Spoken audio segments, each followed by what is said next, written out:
So what if I were to tell you that there is one opinion that all gamers share?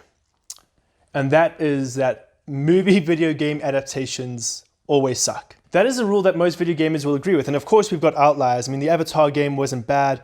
I will go to the grave saying that the Transformers PlayStation 2 game was decent. But what if I can tell you that there is a game that was released in 1999 that is universally loved by every gamer that played it? Yes, of course, I am talking about Toy Story 2, otherwise known as Toy Story 2 Buzz Lightyear to the Rescue. This is not only one of my favorite movie video game adaptations of all time, it's one of my favorite games ever. And I want to talk to you guys about it today. Toy Story 2 was released in 1999 and on some consoles in 2000. The game was an adaptation of the movie of the same name and was released on the PlayStation, Nintendo 64, Microsoft Windows, Macintosh, and the Dreamcast. The game has received releases to this day, most recently being released for the PlayStation 4 and 5. The game is incredibly simple in its execution. 15 levels, 10 of which are hub worlds, and 5 which are boss levels. In each hub world, the player must get up to 5 Pizza Planet tokens. These tokens are used to unlock the next level and can be unlocked in a variety of different ways. Players will get to explore a wide range of locations from the movie, as well as some new ones. So let's travel through the game from level 1 to 15 and figure out what makes this game so freaking amazing. Now, I haven't played this game in a very, very long time, so I know I'm going to be rusty, especially when it comes to control scheme. The control scheme honestly sucked. But you know, the PlayStation is actually just a prop. I don't have the game on PlayStation. We're going to have to move across to my computer. So for full transparency, this is actually my first time filming a YouTube video in this office, so hopefully the sound isn't too bad, it isn't too echoey, but let's jump straight into this review. Toy Story 2 really screws with every gamer's default perception because everyone knows you just start with your mouse and keyboard. But you use the keyboard in its entirety when you play Toy Story 2. So you move with the arrow keys on the right hand side. You could also use W, A, S, and D, but it really does throw off your ability to keep all of your hands on one side of the keyboard. So what's the easiest is to use your arrows, spacebar for jump, and then of course using shift for your melee attack, and then using left control for your laser attack. So you're able to use both hands like this. But I do wish we had the ability to use the mouse simply because the camera in this game is so tedious. So level 1, Andy's house. Nostalgia overload. But flip, these graphics are not what I remember. But I will say, even graphical downgrades aside, this level perfectly captures the look and feel that was created by the movies. Moving around the house, you definitely feel the platforming elements of the game coming into play. And it is such a joy to navigate this world. The only issue is of course the aforementioned control scheme, and to make matters worse, the camera really becomes your enemy, which can in turn make the platforming elements of the game a little bit more difficult. And the more intense sequences such as boss battles can really become points of frustrations when you can't even find where the boss is coming from. Level 1 is a great introduction to the game, a location that is familiar to the viewer and such a delight to explore. From Andy's room to the lounge, every moment simply oozes atmosphere and fun. From Andy's room, we can move over to the attic and just enjoy some basic platforming. Just don't fall because, oh my word, kill it, kill it, kill it, kill it with fire. This toy gave my brother and I nightmares when we played this game when we were younger. The sound design really helped with that. Another thing that this game does so well is its score. I am constantly amazed with how catchy each and every level's soundtrack is, from the iconic score of Andy's house all the way to Construction Yard, and then really leaning into the Western themes that you see in Al's Toy Barn. Every level has such a unique and captivating soundtrack, and is one of the high points of this game. The platforming continues through to the kitchen as well as the garage. Each room in Andy's house offers up a different set of challenges and a completely different atmosphere. Andy's room is a welcoming location that introduces the character to basic movements and platforming. The lounge expands the map, increases the scale, and shows the player that the worlds of this game are worth exploring. The garage brings a much more frantic and cold atmosphere with the introduction of races, as well as platforming with tools and saws as obstacles. The kitchen feels much the same as the garage, with a huge focus on platforming and avoiding dangers. And finally, the basement acts as sort of a final test, where you can put all of your skills that you have learned to the test in the level's most unwelcoming location. To complete level 1 to the fullest, you need to beat RC in a race, collect all of Bo Peep's sheep, defeat the toy robot, find Mr. Potato Head's ear to unlock a force field, and in turn use it to find the secret Pizza Planet token and deliver 50 coins to Hamm. And by completing level 1, you have gotten a taste of every level's objectives in the game. Each level will revolve around you finding 50 coins, finding missing items, defeating a boss, and locating a secret token. Andy's neighborhood does a great job of increasing the scope of the levels without overwhelming any players. It's a natural progression that really starts playing around with the idea that you are a toy in a human's world. The player has to navigate under fences, over swings, and washing lines. While looking back, it does offer less in regards to replayability and exploration than Andy's house, since the larger areas also become a bit more barren. This isn't quite noticeable on the first playthrough, however.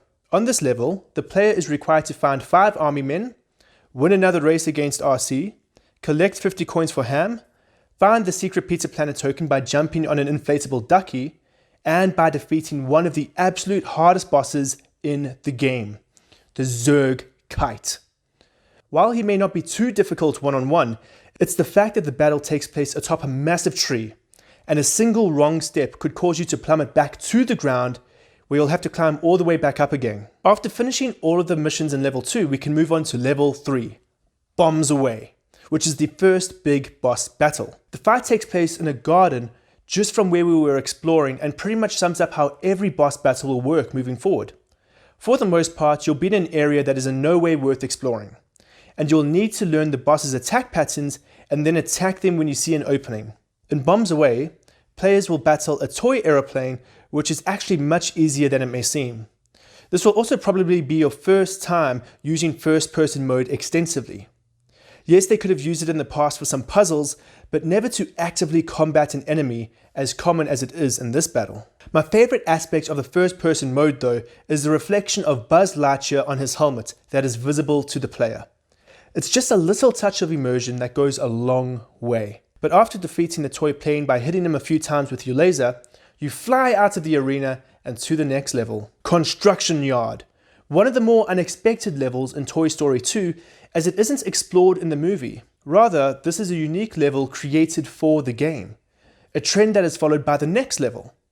But Construction Yard expertly continues what level 2 started, taking the player out of a familiar area and increasing the scope of what the character can explore, as well as the ever-present danger of moving into the real world. Rather than 3 sections of a neighborhood, it is now an entire construction site filled with vehicles and sheds. And at the center of the map is a large construction site that fills a similar role to the tree from level 2. In this level, players are expected to find 5 construction men, find spanners in a race from Slinky, find the secret token by mixing paint, collecting 50 coins for Hamm, and defeating the boss of the level, which is a sentient jackhammer. I want to mention the jackhammer because it suffers from the same frustrations as the Zerg kite. Players need to climb up to the construction site, which is significantly trickier than the tree from level 2. Not only is there a focus on platforming, but now players also need to navigate dangers such as moving platforms, falling screws, and random compressors that only aim to squash you. While climbing up the tower, you will come across Mr. Potato's eye. Giving this back to him will unlock the disc launcher, which is effective against tougher enemies. Climbing back up the tower, because you actually need to jump down to give the eye back to Mr. Potato Head, you will finally find the boss for the level. And in order for this boss to beat you, he doesn't actually need to kill you.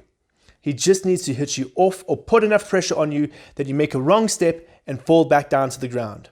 Thankfully, because of Buzz's double jump, most times if you are fast enough, you'll be able to grab onto a ledge that is lower down and you only have to climb up a portion of the tower. Defeating Jackhammer is rather simple. Lasers don't work on him, so you have to find the discs that Mr. Potato Head unlocked for you and shoot him with those. After completing the level, players move on to alleys and gullies. Another original level and my least favourite as a kid. Alleys and Gullies is unique for its rather uncomfortable atmosphere as it takes place at night and in the rain along some dingy alleys. Replaying this level now, I still can't say that I really enjoy it. There is a platforming section where you need to jump over floating debris like you're playing Frogger, but one misstep sends you falling underwater where you have to move slowly back to the surface. You navigate this area simply to get to Slinky, to complete a race to get his bones. And you need to play the risky game of jumping to the bone and then double jumping back to the ground. If you get this wrong, it's back underwater for you. Once completing the race, you are given a Pizza Planet token. Other goals in this level are finding 5 rubber duckies, collecting the secret token by riding on some balloons, collecting 50 gold coins, and fighting the level's mini-boss. It's worth mentioning that you can't actually complete all of the objectives of this mission without first unlocking the grappling hook, which you can do later in the game. As a kid, this level really never truly appealed to me, never really captured my imagination. I found myself really feeling frustrated every time I had to play it. And it was a combination of the dull atmosphere, the rather annoying enemy types. Slinky's race really frustrated me. But then another massive gripe I had with this level was, of course, traversing the sides of these alleys using the grappling hooks just to get to the mini-boss of this level. And I really feel that my negative feelings towards this level as a child have definitely impacted how I see it now as an adult. But even replaying it, I really can't see myself enjoying it that much. We then move on to the level 6 boss, Slime Time. This character was interesting as he actually gets stronger as you fight him. The slime monster grows inside with each part of the battle. Your goal as the player is to cause enough damage to him that he shrinks back into his garbage bin. All in all, a simple yet enjoyable battle. Level 7 is Owl's Toy Barn, which is one of my all-time favourite levels of this game. Returning to a location that is somewhat familiar with the viewers of the movie, but completely expands the exploration elements of it was a blast. You truly feel like a toy in a toy store, running over toy boxes and tills, even through Owl's office. Even though this isn't one of the largest maps of the game, its unique design and cheerful atmosphere definitely makes it one of the most replayable maps in the game. Playing this level honestly makes one feel like a child in a toy store, free to explore and play however and ever one feels fit to do so. In this level, players need to collect 5 baby chickens, complete a race against the clock, find Mr. Potato Head's arm to unlock rocket boots, collect 50 coins for Hamm, and defeats a clockwork dinosaur. This dinosaur boss begins a trend of lesser mini-boss battles. In previous levels, the mini-bosses seemed almost more challenging than the actual boss battles. The Zerg kites and the jackhammer atop giant structures use the environment to help defeat the player. But moving forward, the mini-bosses all feel rather easy by comparison. The clockwork dinosaur is by far one of the easiest bosses in the entire game so far. The slow-moving boss slowly chases after the player and shoots fire out of its mouth, with the player just needing to avoid him and the sludge on the ground. This trend of weaker bosses continues for the rest of the game and is a great disappointment in comparison to the stronger entries of bosses on this list. Maybe it was an issue with making the beginning bosses too difficult, then trying to dial back the difficulty, but ultimately the later bosses just don't have the same level of excitement as the first few. Except for the next boss. The next level is Owl's Spaceland, a continuation of Owl's Toy Barn and focuses primarily on the sci-fi toys of his store. The same exploration of Owl's Toy Barn is present, and the ability to explore arcades, games, and other sci-fi toys is really exciting. But the larger store does begin to feel a little bit more empty than the level before, and the constant blue coloring really doesn't share the same vibrance and variety as the level before it. The highlight of this level is definitely the level's boss battle. The mini-boss directly contradicts everything I have said about the current trends of boss battles. This battle is fast-paced and filled with action as the player is battling Buzz Lightyear himself. This Buzz is kitted out with a buggy that's fitted with cannons and lasers. This is by far one of the fastest paced battles in the entire game and does a good job of capturing the intensity of the battle of the 2 Buzzes from the movie. The rest of the level is fun to explore, but doesn't capture the same excitement of what came from the level before it. In this level, players need to defeat the Buzz Buggy, find 5 little green men, beat a spaceship in a zipline race, and use the claw machine to get a secret Pizza Planet token, as well as collecting 50 coins for Hamm. I feel it's also worth mentioning that there is a passage that the players need to traverse where there are Buzz Lightyear toy boxes stacked on both sides that relentlessly shoot lasers at the player. This definitely creates a unique and fun challenge that isn't really replicated for the rest of the game. So we're entering the second half of the game right now, and unfortunately I do have to say the quality of the levels start to dip, and I can guarantee you that's not just nostalgia speaking. I know as a kid I definitely played the first few levels a lot more than the later ones, but there's definitely a drop in quality in the latter half of this game, and I don't know if that's necessarily a Russian production or if all of their good ideas were used up by the halfway point. But you'll notice that I get a lot less enthusiastic about this game, and I'm pretty sure if you're going to do a playthrough of this game yourself, you might come to a similar conclusion. The next level is another boss battle, which takes place in the area that is Al's space land. The player is required to defeat a larger version of the floating bird-like sci-fi villains that have become rather common in the game. Besides being larger, it also has pods on the side that drop off extra enemies. However, despite the extra enemies, this still stands out as one of the easiest bosses in the game. The extra enemies are nothing new, and the slow attack speed from the actual boss really doesn't add any true difficulty. After defeating the boss, most likely without taking any damage, you can move onto the next level. Elevator Hop. Elevator Hop is one of my two least favorite levels in this entire game. I know I ragged on alleys and gullies, but Elevator Hop stumped me as a kid. There was actually this one section where you've got to use a grappling hook that I could not get past as a child. And that's because I couldn't figure out the control schemes to use this grappling hook. It's a different trigger to just the regular laser button. And I didn't realize it wasn't bound. Now that frustrated me as a kid, and eventually via trying to figure out the internet, I was able to figure out what was wrong. But it always left a bad taste in my mouth. And even replaying this as an adult, that negative emotions I felt towards the level as a child have stuck with me.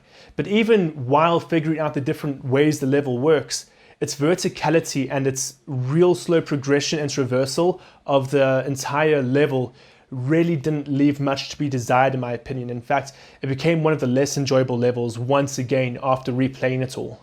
I don't really know what else to add. The level design is unlike anything from the rest of the game, which is really exciting, and the verticality of it can add some extra challenge. But with the repetition of traveling around in this way, and my original frustrations with this level, I really could not find myself enjoying it too much. In this level, players need to find 5 mice, collect 50 coins for Hamm, collect the secret Pizza Planet token, slide down a shaft to win a race and defeat a toy spider while also being thrown around by the fans. At the end of the day, the level might not be as bad as I remember, but it was still tedious and frustrating. The next level is Al's penthouse, and this level was just such a delight and in so many ways captures the same sort of excitement from the first level. You are a toy exploring a house, and what better way is there to play a toy than that? The Western score really helps immerse the player in this incredibly fun level that introduces a few new enemy types, all following a Western theme. This level also introduces the player to the characters of Jesse and Bullseye. In this level, players need to collect 50 coins for Hamm, defeat the gunslinger, find 5 critters, and it is worth noting that you need to completely flood a bathroom in order to find one of them, completing Bullseye's race, and collecting a secret Pizza Planet token by correcting a model train's tracks, allowing you to destroy a cannon. Allowing Buzz to explore Al's penthouse was a great touch and allowed for some incredibly fun situations. And the Western theme really set the level apart from the rest, which is quite a strength for this game as a whole, the ability to make every level so unique. Moving on, this is the worst level in the game. The evil Emperor Zerg. This is the level that I could never pass as a child. Now in this level you have to defeat the evil Emperor Zerg, and my brother and I spent hours on this level. Now if you go online and do a bit of your own research, you might actually come across something that's rather scary. On certain computer systems, Zerg was just unbeatable. It was just that was a fact. I don't know if it was a glitch or they coded Zerg wrong, but it was impossible to actually beat him. And that frustrated me as a child. And I remember even a few years ago, I reinstalled this game and I spent about 3 to 4 hours just trying to defeat Zerg on this one level and nothing worked. Thankfully, I was able to beat him to complete this video, but it was tedious and frustrating. And I've seen some people comment that you can just deflect his oncoming projectiles that didn't work. You'll see in this gameplay that I just used my running spin attack, but I remember playing this for hours as a child, and he was able to phase through my spinning attacks as well. So I have no idea what the issue was, but thankfully I was able to beat it finally. But all in all, the solution is to simply run at Zerg and use your spin attack to deal damage. I have seen some comments where people say you can deflect his projectiles back at him, but that has never worked for me. But anyway, hopefully you can defeat Zerg and move on to the next level. Airport infiltration is next, and I don't want to sound negative, but this could have been the best level of the game. Just watch the movie again and tell me this wouldn't have been an amazing level if adapted correctly. But rather than allowing for some fast-paced action, everything is slowed down to a slow pace for some timed platforming. There really isn't much room for exploring, and the monochromatic and dull atmosphere really doesn't add excitement. And remember when I spoke about how great the music is for this game? This is easily the worst soundtrack from the entire game. While the level does eventually open up and you can explore more than just some conveyor belts and actually explore parts of an aeroplane that's being built, it still isn't really that exciting. The Prospector acts as the boss for this level, and while it makes sense thematically, it is a bit disappointing that he isn't the big bad boss of the game. Fighting him does offer up a slight challenge as you have to avoid falling off the ledge, but simply using your spin attack will make short work of him. Besides the Prospector, you'll also need to find the secret Pizza Planet token atop the Tower of Plane Parts, race to find 5 weights, locate 5 passengers, and collect 50 coins for Hamm. I think this is truly one of the most disappointing levels for me because of how much potential it really held in regards to the source material from the movie. The final explorable level is Tarmac Trouble, which allows you to openly explore the runway of the airport. Which truly sounds exciting as you need to dodge an oncoming plane, but the layout of the map is truly lacking in creativity and excitement. While you can explore the tarmac, there is very little to see except for some enemies every now and again.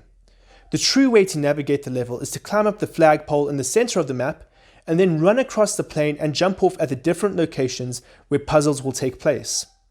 While running across the plane is fun, having to do this over and over again to get from one puzzle to the next is a bit repetitious. In this level, players need to find 5 pieces of luggage, complete Slinky's race, find 50 coins for Hamm, find the secret token by making a helicopter land, and defeating the blacksmith. What a terrible choice for a final villain. His lack of importance to the story really makes his villain feel out of place. But his homing attack can pose as a challenge, so he can be enjoyable to take down. At the end of the day, as I said before, this game kind of just fizzles out at the end. It starts so strong and kind of just gets less fun as the final few levels progress. The final level is Prospector Showdown, where the player will have to defeat all of the 3 mini-bosses they have fought recently.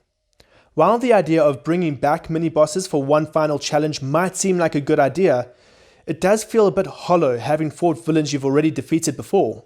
Taking on 3 villains can be a bit of a challenge, as they do soak up quite a bit of damage, and you need to dodge triple the attacks that you are normally used to receiving throughout the game. But once you have eliminated even one of them, the fight becomes significantly easier. After defeating them, we are rewarded with this terrifying close-up of Woody and the final video clip. So yes guys, that was my review for Toy Story 2, and as much as the latter part of the game really leaves a lot to be desired and actually disappointed me quite a bit, I cannot overstate how great a vast majority of that game is. One of the greatest games I've ever played, and I will continue to stand on that hill. So guys, if you have any fond memories of Toy Story 2, please let me know. And if there are any other retro games you want me to explore or talk about, comment them down below because I want this to become a mainstay on my channel. Let's start doing some more retro game reviews. But guys, thank you so much for watching. You guys are the best. You're awesome. If you haven't yet, please subscribe to my channel, and I hope to see you guys again in another video.